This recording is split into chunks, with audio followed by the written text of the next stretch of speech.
The Filipino is worth dying for.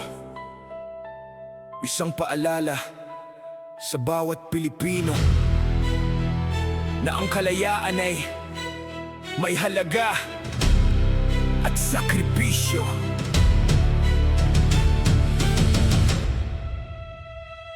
Bawat Agosto 21 ating inaalaala, isang bayaning nagalay ng buhay sa bansa. Bumaba sa eroplano, walang takot sa dibdib, kahit batid ang panganib sa bayan na iniibig. Isang putok sa tarmac, dugo ay dumanak. Doon nagising ang bayan, pag-asa'y yumakap. Hindi sa dahas kundi sa katotohanan, ipinaglaban ang karapatan ng mamamayan.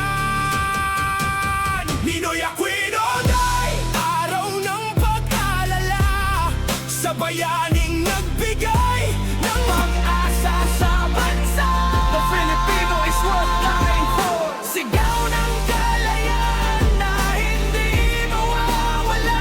Isang paalala sa bawat Pilipino, ang pagmamahal sa bayan ay dapat nasa puso mo.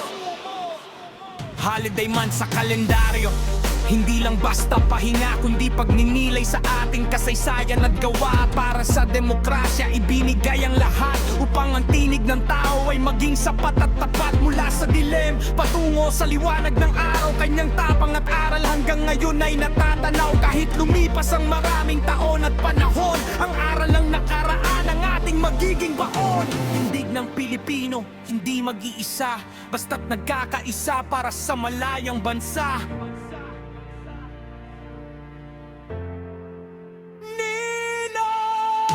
Ninoy Aquino Day, araw pag-alala sa bayaning nagbigay ng pag-asa sa bansa.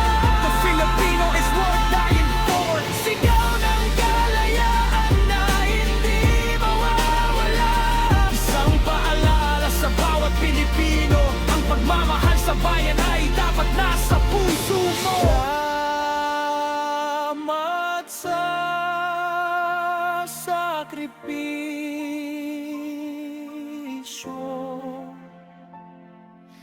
para sa kalayaan ng Pilipino.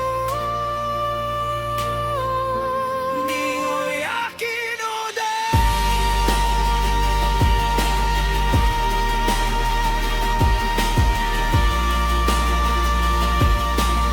The Filipino is worth dying for. Sigaw ng kalayaan na hindi mawawala.